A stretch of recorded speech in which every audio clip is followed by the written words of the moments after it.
You ever look at your bank account at the end of the month and think, wait, how am I still broke? Like, you budget, you don't impulse buy, you cook at home, you contribute to your 401k, you use coupons, you even said no to a vacation this year because it wasn't responsible.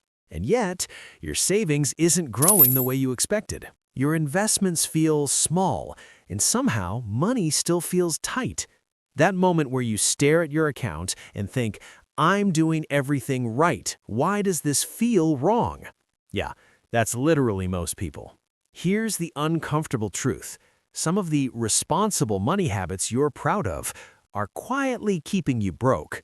And today, we're going to talk about 6 of them. My name is Zane, and I spend way too much time thinking about how people think about their money. If you're someone who budgets, saves, invests, tries to be responsible, but still feels like your money disappears or never grows fast enough, make sure to hit the subscribe button and give this video a thumbs up if this helps you out. Look, I'm not here to shame you. I'm here to challenge some assumptions, because here's the thing. Being responsible and building wealth are not always the same thing, and once you understand the math and the psychology behind these habits, everything changes. Let's start with the one that gets the most applause. Habit number 1, obsessive budgeting without flexibility. Here's what most people don't realize. Budgeting itself isn't the problem. Treating it like a moral code is. I've seen people track every dollar like it's a courtroom trial. $3.27 for coffee, $14.92 for takeout, $8.11 for a subscription. And when they go $50 over budget, guilt, panic, shame. But here's the thing. Budgets fail when they ignore human behavior. Let me give you an example.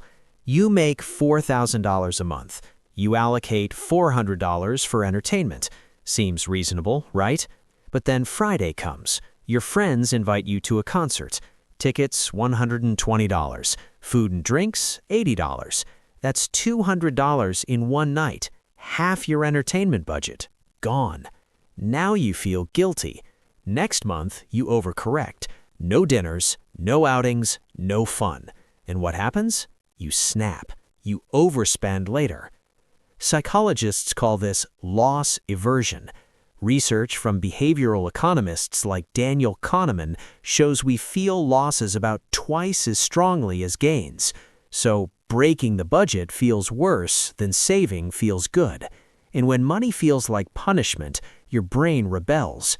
That's why hyper-restrictive budgets often lead to binge spending. It's like crash dieting. Nobody binges on broccoli. They binge after starving themselves. Now you might be thinking, so what, I shouldn't budget? No, you should budget intelligently. Here's the fix. Build in a 15 to 20% flexibility buffer.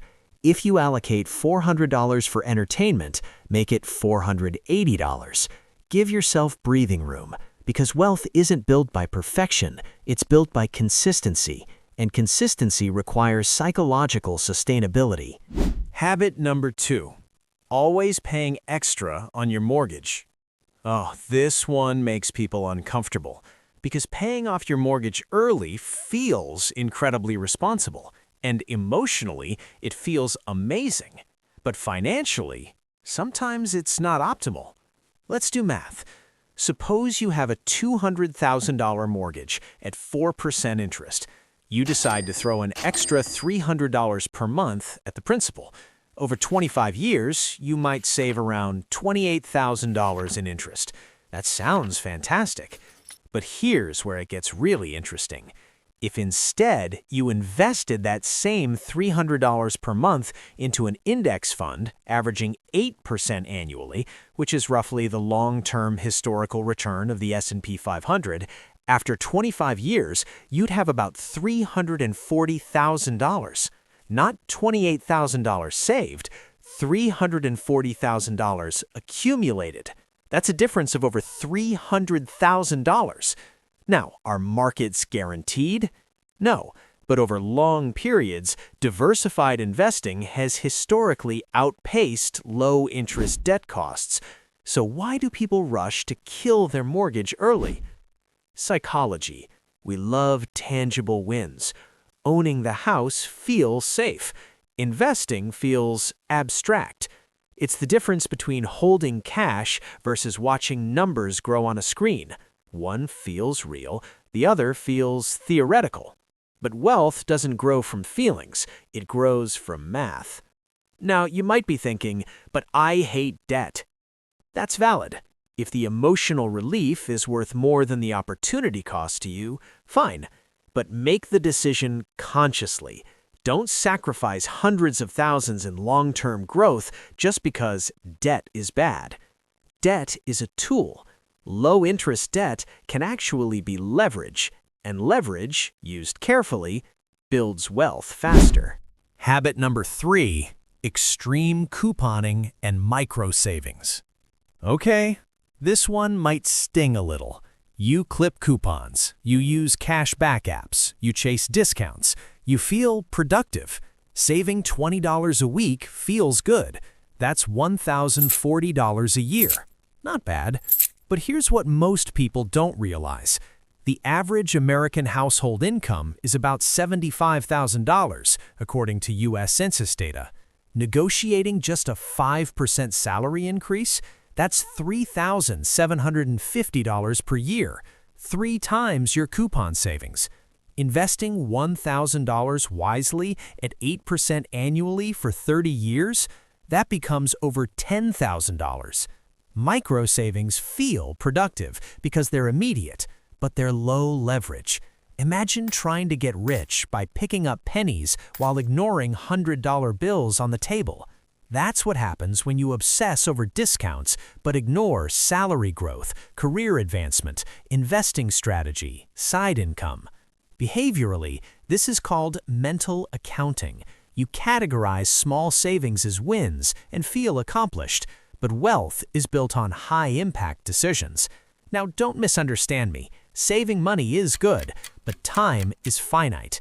And if you spend 3 hours hunting $12 in savings instead of building skills that raise your income, that's expensive frugality.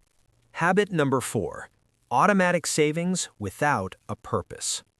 This one sounds extremely responsible. You automate $500 a month into savings. You feel disciplined. But where is that money going?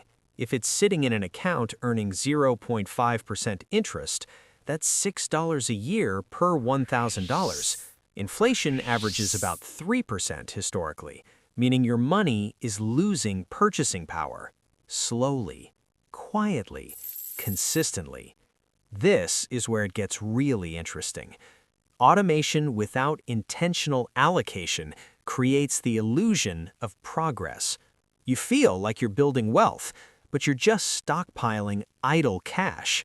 Now, emergency funds matter. 3 to 6 months of expenses? Smart. But beyond that, money should have a job.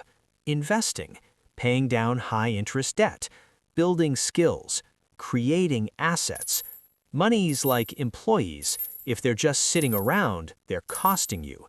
If they're working, they're compounding. Give every dollar a role. Don't let it sit on the bench. Habit number 5, obsessing over credit score points. Your credit score is everything. You've heard that, right? Look, credit matters, but obsessing over squeezing your score from 780 to 820, that's vanity. Here's the math. A 30-year-old with $20,000 sitting in a savings account earning 1% will have about $26,000 in 10 years. Invest that at 7% instead, roughly $39,000. That's a $13,000 difference because they were scared to risk it. Meanwhile, their credit scores stayed pristine. Credit is a tool. It's meant to lower borrowing costs. It's not a trophy. Once you're above 740, you qualify for the best rates in most cases. Chasing perfection beyond that often has diminishing returns. Now you might be thinking, but I don't want to mess it up. Fair. Don't be reckless, but don't let fear of tiny fluctuations stop you from making smart financial moves. Wealth rewards strategic risk, not paralysis. Habit number 6.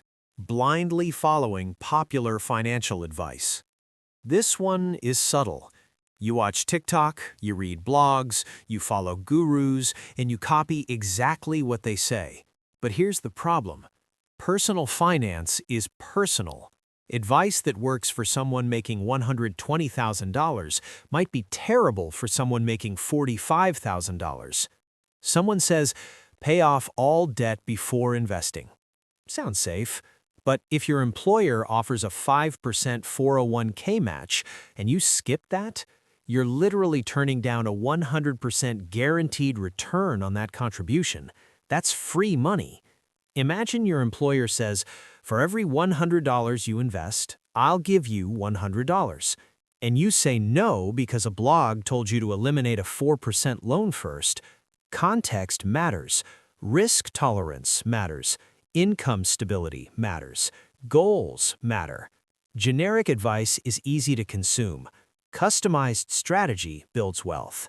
Look, here's the truth. Being responsible isn't about doing everything right. It's about doing the right things in the right order. Too many people focus on behaviors that feel disciplined instead of behaviors that build net worth. Feel-good habits aren't always wealth-building habits, and wealth-building habits aren't always emotionally comfortable. Your money should work harder than you do. If your financial strategy makes you feel safe but not growing, that's a red flag. Here's what you can do immediately. Add flexibility to your budget. 15 to 20% breathing room. Compare your mortgage interest rate to potential investment returns before prepaying aggressively. Focus on increasing income before obsessing over tiny savings. Assign every saved dollar a clear purpose. Use your credit score strategically, not emotionally. Customize financial advice to your situation. Pick one, just one, and implement it this week. Now I want you to pause and ask yourself, are you actually building wealth or just performing responsibility? There's a difference. Wealth isn't built by perfection. It's built by strategic, consistent action over time. If this opened your eyes, hit the subscribe button, give this video a thumbs up, and comment below. Which responsible habit are you rethinking? Let's stop confusing safe with smart, and let's start building real wealth. Make the shift, take the action, stay consistent, and I'll see you in the next one.